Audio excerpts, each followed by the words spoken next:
Hi, everyone. This is Jason Barrick of Wall Street from Main Street. Welcome back for another Wall Street from Main Street podcast interview. Today's special guest is a returning guest. He worked in the financial industry for many years, and he's been covering the gold and silver markets, I think, since like 2009 or 2010, over a decade now. We're recording this interview on Wednesday, August 20th, 2025. The US dollar gold price, it wasn't in correction mode. It started to rally a little bit after the Fed's Jackson Hole meeting. Even though the Federal Reserve Bank, there was two dissenting votes and they're fighting about rate cuts, the gold price is still almost at $3,350 when recording this interview. And the silver price is just under 38 at $37.83. Craig Hemke of TF Metals Report, thank you for joining me again. Jason, it's always been a pleasure to visit with you in the past. I look forward to doing it again here. So, Craig, I want to get your thoughts on inflation because a lot of our listeners probably aren't aware of this, but the M2 money supply numbers, and we're hearing what the headlines, the CPIO inflation is not a problem, but the M2 money supply numbers are at or near an all-time high from the fractional reserve banking, the commercial banks, and then the S&P 500 is at an all-time high. So, I mean, there are signs that we do have inflation, right? Well, yeah, by traditional measures as well. I don't know. There's this kind of, I guess, this thought, and I don't know, maybe it's correct, that lower interest rates spark inflation.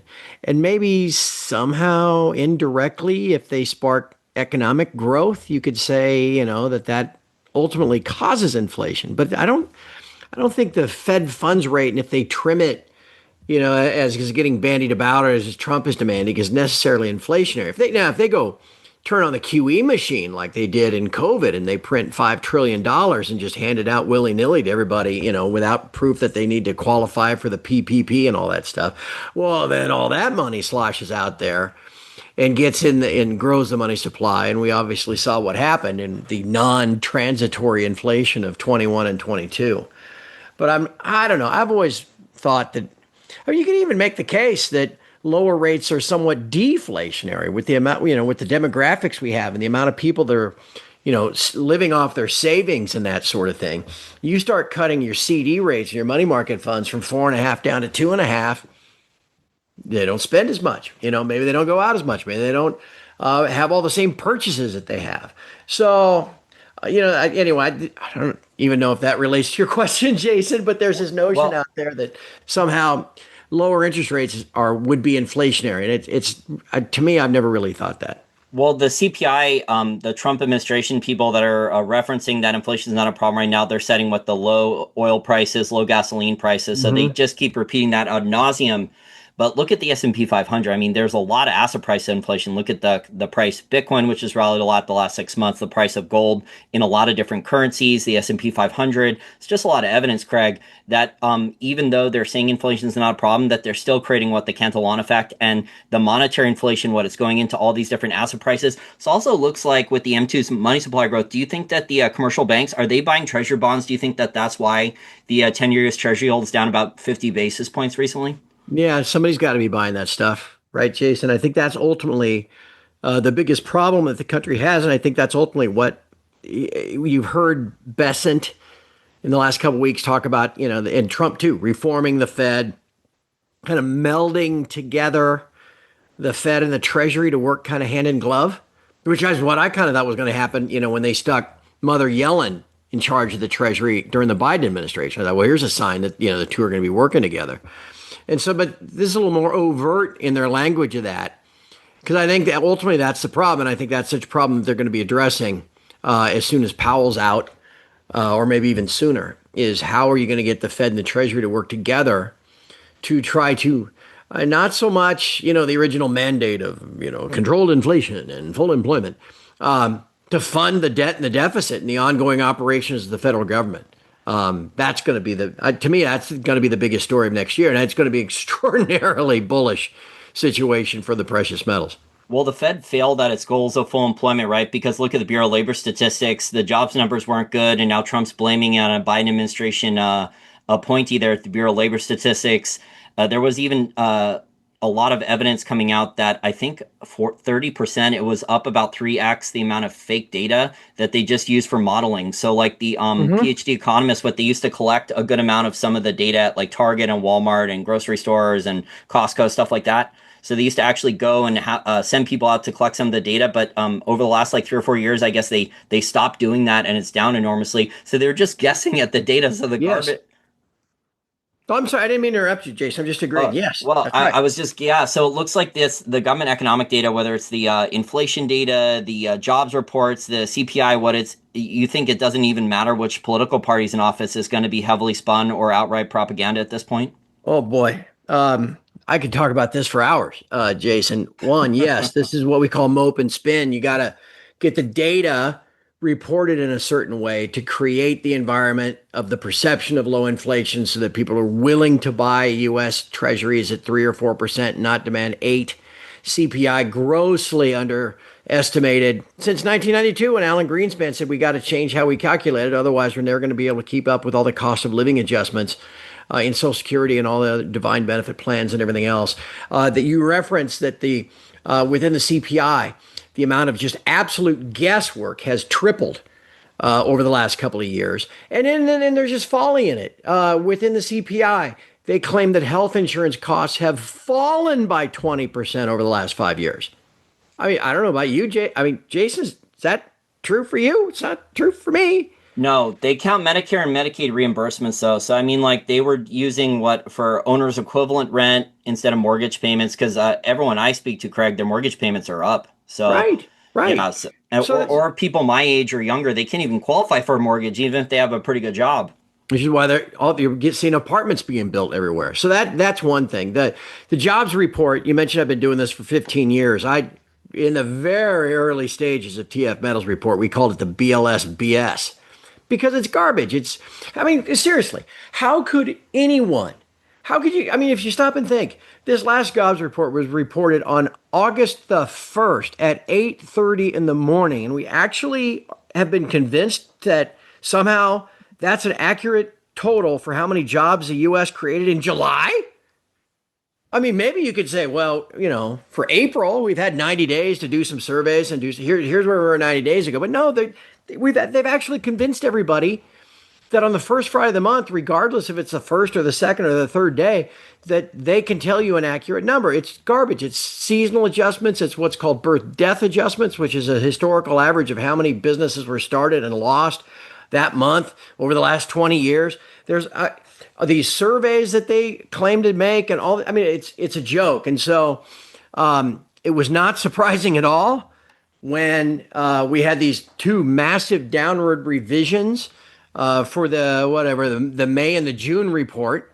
And you're going to get, and then the July report came in only 70,000. It's probably going to get revised lower again. We had a thing last year where, what month was it last year? About September, maybe, about this time of the year, I suppose, when they came out with a cumulative adjustment revision for the year, and they just took away 840,000 jobs.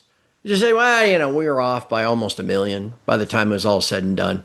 But it helped. It tried to help for the election, though, right? For November 2024, along with the Fed cutting interest rates 2 months before Jerome Powell cut interest rates 50 basis points a couple months before the election, which normally they don't do either. Right. And so I thought it was great. Somebody has to be accountable and changes have to be made because this data needs to be accurate.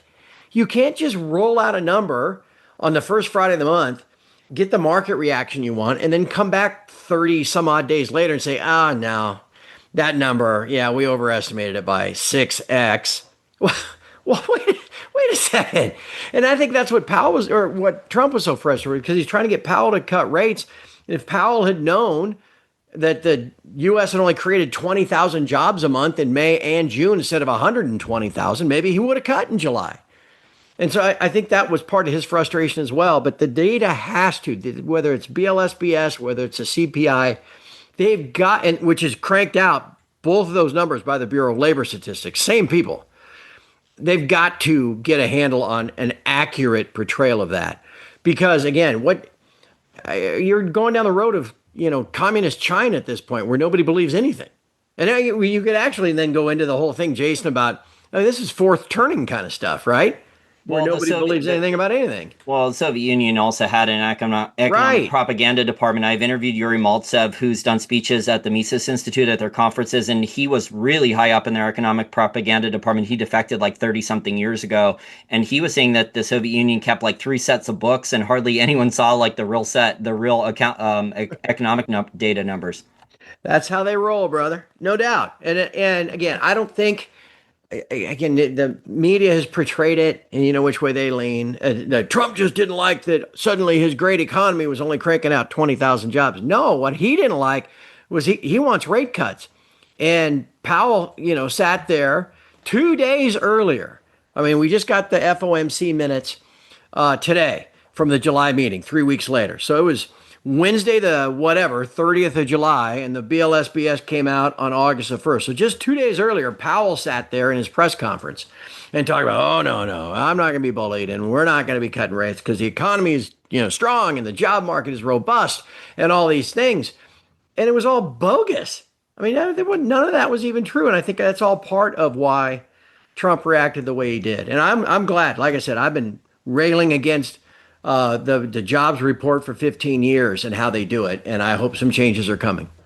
Now, if you're a non-G7 country, a central banker there, or a BRICs central banker, are you looking like at this phony economic data? You're looking at the interest payments on the debt. Even though Doge said they were going to cut $1 trillion, they cut barely 100 billion. I'm in favor of, exposing the fraud, waste, fraud, corruption, abuse to sunlight. But I mean, they didn't cut anything close to $1 trillion. And we both knew before we started recording, we both said there was no way they were going to be able to cut $1 trillion. But if you're a foreign central banker outside the G7 BRICS country, are you looking at all this stuff, the spending out of DC, the policies, the sanctions, the interest payments on the debt, and you're just saying, you know what, I can't buy treasuries anymore. We already have enough treasuries. We have to start hedging with gold tonnage. Do you think that that's like the game plan now? Well, I think that's been going on for multiple years now. I mean, we're on track for at least another a big year in central bank gold buying. I mean, what was it? More than a couple hundred metric tons each of the last 3 years. I think it's 700 over the last three years. May not be that same run rate this year, but they're still buying, and that creates a kind of an underlying bid for physical gold. That's all part of why gold's been rallying the way it has. Regarding the other central banks in the world, though, Jason, man, even just this week, the blowouts at the long end of JGB, Japanese 30-year bonds, or the gilt market in the UK, or even their longer-term German bunds, they're all getting selling and they're all getting blown out. And I think the global central bankers are probably more worried about their own specific situation and what they're going to do. And this could ripple down. Okay, so they may end up being sellers of treasuries. What if the Bank of Japan, needs cash? And so they sell treasuries, they get dollars, and then they sell dollars to have yen to prop up, whatever, buy their own, bonds, to try to, control yields or provide liquidity in their markets. We're getting into a pretty dicey situation. It's also seasonally a rather dicey time of the year too. So anyway, to answer your question, I don't know. I think the various central bankers around the world are probably a little more worried about what's going on for them in their own country than they are what the ramifications are of what we're doing here. Well, I talked about currency swap lines on your podcast. Yeah. I think at the end of last year, Remember early that. this year, I can't remember. It was like 7 or 8 months ago. Yeah. But a lot of people forget that after within like a year and a half after the repo crisis in 2019, because there was a lot of secret bailouts and other problems behind the scenes with the repo crisis. It was way larger than the $1 trillion the Fed added to its balance sheet. I mean, a lot of it was covered up and swept under the rug, Craig. The Fed added, I think, a permanent repo facility because the St. Louis Fed was writing research reports on this. I think 2021, they added 2 types of permanent repo facilities. I don't know if any central banks have tapped it yet. I don't think they have. But I think you brought up a prime case where Japan potentially, instead of the U.S. like having to deal with Japan dumping all their treasuries, where they post their treasuries as collateral, and the Fed at the permanent repo facility for foreign central banks just said like, oh, well, what types of currency swap lines or dollar loans do you need? Just don't sell the treasuries because you'll put pressure on the yields.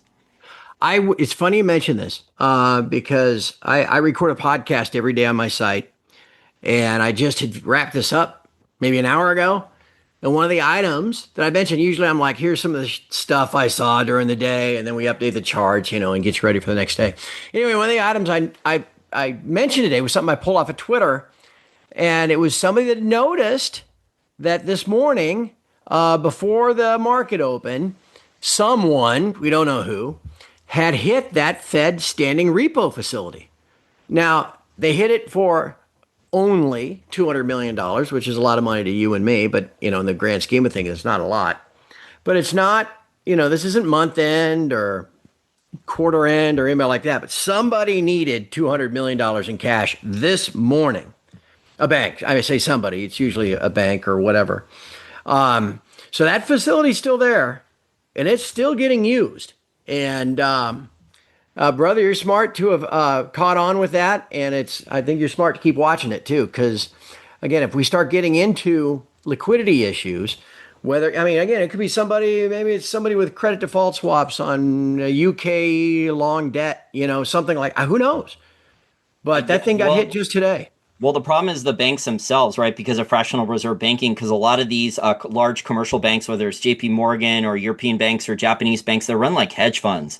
So they're way over leveraged, and you start to see, you said overnight repo, you start to see this stuff in the repo markets overnight with the borrowing or banks, bank interlending. So if there's a spike in the yields there, that means then there's problems with one of the counterparties, one of the banks is having immense problems. So if you start to see that one of these facilities were tapped for tens of billions of dollars, or there's supposedly like over $100 billion of losses marked to market for Bank of America, what on their older US Treasury bonds, but they're not going to go. They're not going to go bankrupt. Like I see one of the newsletter writers out there is marketing that like Bank of America is the best short, and it's like, are they actually going to allow Bank of America to fail for over $100 billion in bond losses?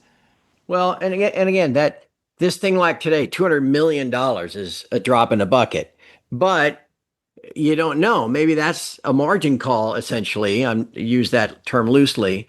That somebody is over levered in some other credit default swap bet or something, and they need some cash just to, they come to the Shylock to get floated for a day or two, right? It's a sign. You're wise to, like I said, to have pointed out that the standing repo facilities that are still there haven't been closed. And, on the flip side of that too, Jason, is that reverse repo facility that, what did it get to in 2022 or 3? Like $2.6 trillion had been parked in that thing. Essentially the excess reserves parked at the Fed. That thing's down to 25 billion now. So it's going from 2.5 trillion to 25 billion. It's not down 99%. To the extent that was used as like a slush fund or readily available cash for the banks to step up, at auction when their Mother Yellen was floating more bills or whatever over the last couple of years. That money's gone too. So we might be getting, despite the M2 numbers and everything, we might be getting into a real liquidity squeeze. Again, look at those global bond markets. And if that's the case, again, I'm not trying to say Trump is right, but, he keeps talking about, what does he call him? Too late, Jerome Powell or whatever. It might turn out that, I think the macro situation is way worse. So I think a lot of these other countries, Europe, emerging markets, China, I think a lot of these other countries are already in a recession. So I think that's something that a lot of people here in the United States haven't quite figured out yet. Well, and I can't remember the last time we did one of these, Jason, but it was probably earlier this year, and it was probably me out there squawking and promoting my annual forecast, which, you'll remember, I always tell people I write that thing usually between Christmas and New Year. So I've been collecting ideas all through December, and I write it for me. I don't write it like, hey, you can buy this for $20 or something. I write it for me so that I can go back at the end of the year and try to figure out, okay, what did I invariably I get a lot of stuff wrong. What was I thinking at the time? How, what can I learn, from all of this as we, begin this year and move into another? And, those are all issues that I was writing about last year. And you talk about moving into a recession. I call the report the inversion reversion, because history has shown it's not when the U.S. yield curve inverts that the recession starts. That's just telling you one's coming.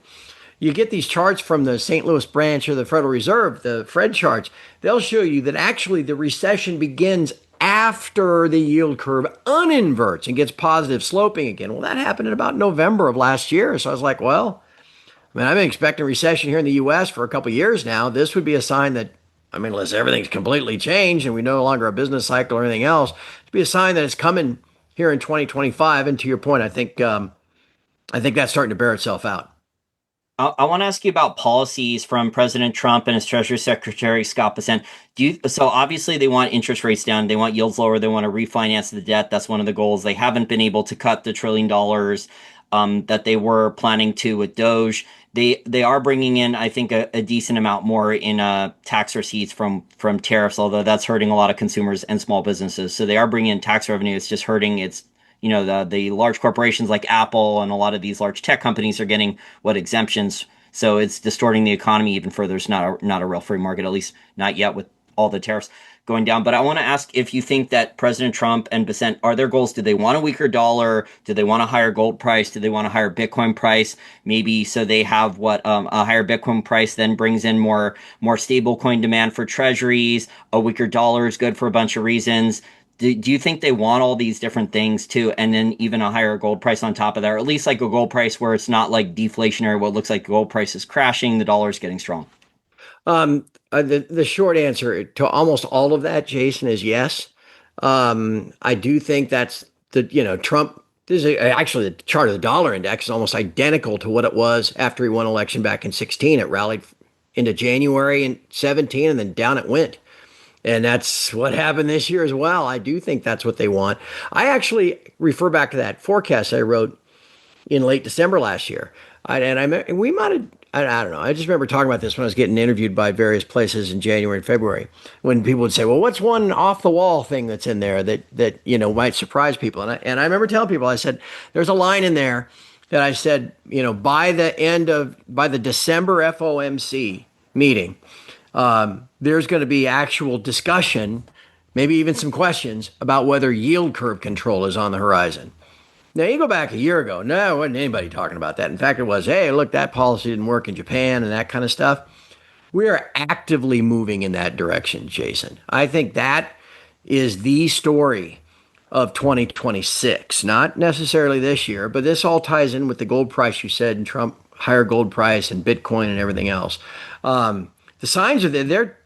I really believe they're telling you what's coming if you connect all the dots and what's eventually coming. Remember that, as I mentioned earlier, Bessent has talked about melding the hand and glove of Fed and Treasury together because they got to somehow manage $37 trillion in debt, right? That's going to be $39 trillion a year from now, if not more than that. And, $42 trillion 2 years from now. And that's with declining demand for treasury bonds too, because the normal buyers in the past of the last couple of decades, the largest buyers, were Japan and China, and they're not net buyers now. Right. And they can't have rates go to 8% because we're already, by the time we wrap up this fiscal year next month, we're going to be about 1.1 trillion in net interest expense. And that's at 3%. So they can't have it go to 6 and have that thing go to 2.2 trillion a year or 3.3 trillion a year. So that's why I say it's coming. When they talk about putting Fed and Treasury working together, that's because eventually it's just going to be one of these. It's like, remember the London gold pool, Jason? Remember that, Well, I've read about it. I wasn't alive then. Well, I was 2. Okay, I was 2 when it broke up, but I've had to learn about it too. But basically what it worked, these 8 countries pledged a bunch of physical gold in London. Whenever the price moved above 35, they dumped some gold and push the price down. If it moved below 35, they'd buy it back, all to create this stable $35, where it was pegged. Yield curve control will be the same thing. The Fed, the London gold pool blew up though, right? Because they ran out of physical metal to manipulate the gold price. Exactly. Right? They couldn't do it any longer. You're right. And the pressure and the demand just eventually pushed away. They didn't have the metal anymore. So, and that's why obviously Nixon closed the gold window. Because if he hadn't, God, by 1978, U.S. would not have any gold left. We'd already gone from 25,000 tons to 8,000 tons. Anyway, I digress. What's going to happen is do you think then Do you think there was an old book about 10 years ago by Jim Rickards called The New Case for Gold? And he said that eventually things would get to this point with US government finances and yield curve control where they would want a higher gold price and a weaker dollar. And then they would start defending a gold price to try to keep it in a trading range, say at like 3,500 or 4,000 or something. Do you Yeah. think that that's kind of the game plan now? I don't know about the price thing. I'm not sure they can control anymore. But I do think yield curve control is coming. Where and in its simplest form, it's something like we're going to lower the short end 150, 150 basis points. We're going to cut 3 points off of it from here.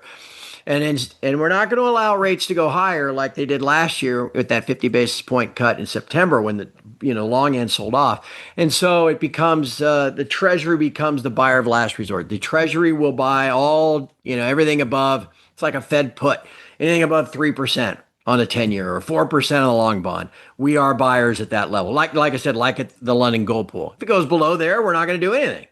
And naturally, everything's fine. Maybe that's all it takes. Like, remember when they announced they were going to be buying like municipal bonds and corporate bonds with all of the alphabet soup shit that came out in March of 2020? And then they didn't do it for like a year because they didn't have to. Just simply saying that they were going to do it, put a bid under the corporate bond market. And so maybe that's what they would hope yield curve would control announcement would do initially. We don't have to, if anything under 3% of the 10-year note, we don't have to worry about it. And that inspires enough buying that people are like, well, hell's bells, Fed's got my back. But I think that's what's coming. And again, to me, this is what the Fed has done before. History has this example when we got debt to GDP where it is now after World War II. The Fed did yield curve control back then in the late 40s into the mid 50s. And they're going to do it again to essentially lock in negative real interest rates to pay off yesterday's debt with cheaper dollars of tomorrow. And all of this is a fantastic stew for owning physical precious metals, gold and silver, and for higher prices for both.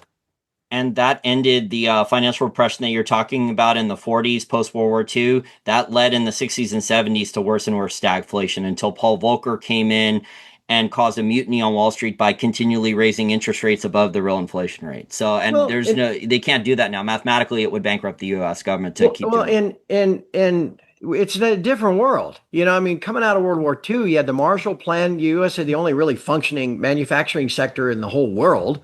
So you could grow your way out of the problem with yield curve control and everything else from the 40s and the 50s. You can't do that now, but we can't do that. However, you can read that between the lines of what Bessent and Trump are saying now. Remember the Bessent's message and Trump's message when he got elected was, we're going to balance the budget because we're going to cut out so much fraud and waste, and Elon's going to do this, and he's going to cut out $2 trillion. No, it's going to be more like $1 trillion. No, it's going to be more like $100 billion. And then Elon's gone. Okay, and so now the message is, well, we're going to grow our way out of it. Bessent just yesterday was using those terms. We're going to grow faster than the debt and the deficit grows. Right. Good luck. So you mentioned MOPE. Our listeners might not be familiar with this. Is that management of perception economics? Yeah, that's the old Jim Sinclair term. Yeah. Okay, yes. So that's where the policies might change. The government's you mentioned the alphabet soup program to unfreeze the credit markets. They didn't actually have to go buy a lot of that corporate debt and the municipal bonds. They just issued a press release, and magically within a week or two, the credit markets unfroze because the government issued a press release saying, we'll buy those bonds. And so the bankers and the other people said, okay, fine. The institutional investors said, okay, fine. If the government's going to step in, we'll get back to somewhat normal credit conditions then. Right. And that's what they'll be hoping, at least in the initial stages of this yield curve control. They may not have to, maybe they'll just have the bond market at a level they're comfortable with. Like I said, just pick 3% of the 10-year and 4% on the long bond, whatever. And maybe, again, institutional investors, foreign governments, foreign central banks, like you said, knowing that the government's got your back. Because what's your risk? You buy a 10-year note at 3%, you're going to get your you buy 100, whatever, however many factor of those things, but it's just called $100,000. You're going to get your $3,000 a year for 10 years, then you're going to get your $100,000 back. That's how that works. The problem is, of course, inflation and everything else. And if yields rise in between, yeah, you're going to get your $100,000 back in the end, but the value of your bond might go to 70 cents on the dollar in between. And that's going to negatively impact your balance sheet, like what the Fed has now and everything else. So if you know the Fed's going to have your back and they're not going to let rates go above 3%, then you will buy at 3% as well, because you know that the stability of the price of the asset, everything and all of that. So everything I just said. So anyway, I'm not comfortable owning government bonds you mentioned the real inflation rate. I mean, like you look at how the US Treasury yields and the bond bull market was for 40 years, from Paul Volcker raising interest rates yep. that high up until about 2020. So about 40 years of a government bond bull market in US Treasuries. I mean, I think we're in a long-term government bond bear market now, even if there's yield curve control or financial repression. I'm not comfortable buying and holding any of these government bonds. I think like the S&P 500, gold, Bitcoin, I think all of these assets, any inflation hedges will outperform, especially with Yes. debased currencies, will outperform those government bonds. 100%. That's for you. That's for me. That's for everybody listening. But these big institutions, the money market funds, they don't want to see, if they've got anything longer, or government bond funds, that have duration of 4, 5, 7 years average or something like that. They don't want pressure on their NAV, right? So they love that sort of thing. You and I, no, we're more interested in this kind of crack up boom of the Austrian phase, right? Where anything's being done. It's all hands on deck to keep the plate spinning. Man, I'm mixing my metaphors. It must be late in the day. But the idea is you, me, everybody listening, we have to position ourselves to make sure our investments do better than the underlying inflation rate. And that's, what the crack up boom is all about. You got to make sure you own those things where all this cash gets created, where it flows into, so that you are having net real positive returns.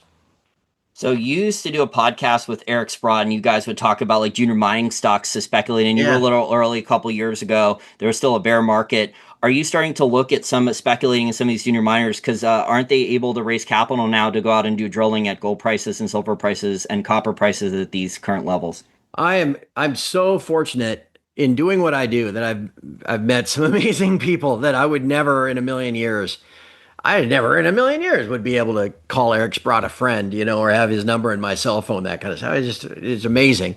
And we had a lot of fun back then. He's just gotten older and doesn't have the time anymore. And his wife had been sick until she passed away last year, very sick. And so, anyway, that as it goes to the junior miners, yeah, then we got into that period from 20 to 24 where things really were. I mean, the gold price was hanging in there, but there was just no money at all. I just talked to somebody yesterday who was at Rick Rule's thing down in Boca in July.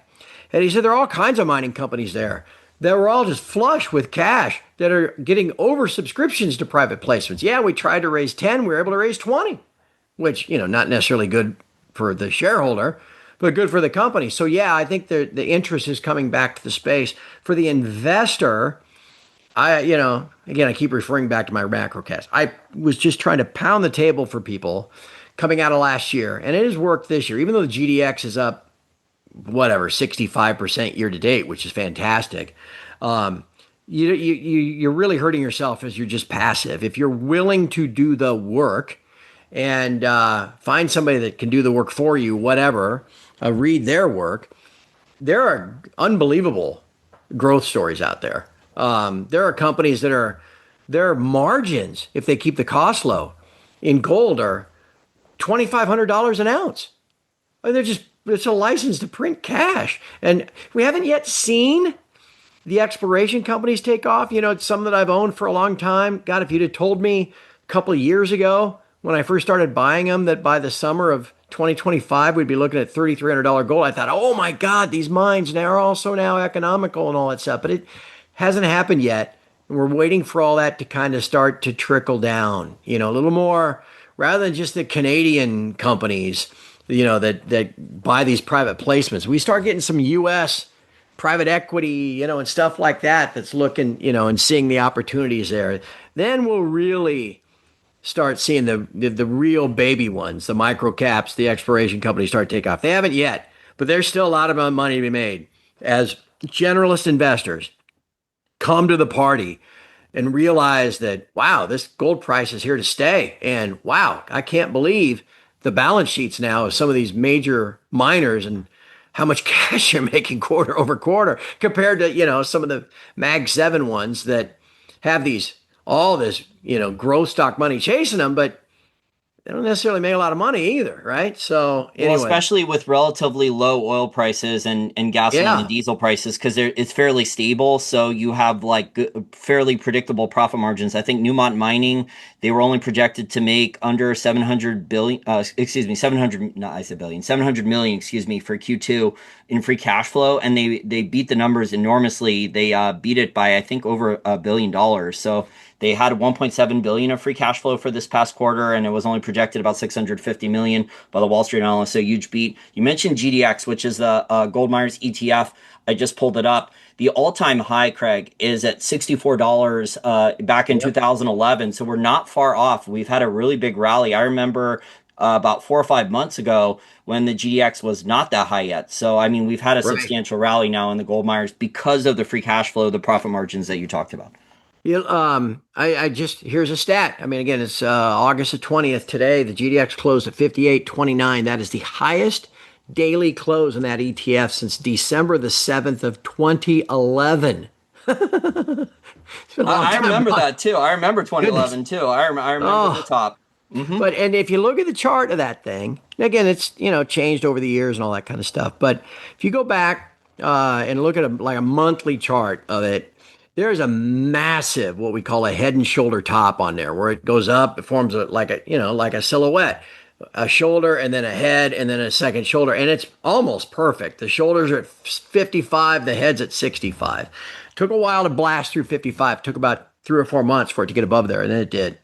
Um, Once it gets above, like you said, 64 or whatever, and we're talking new all-time highs, be interesting to see what happens now. I mean, look at gold. Once gold got above 2000 and then pulled back, tested that level for support, and once it broke out in 1st of March of last year, I mean, it's almost doubled.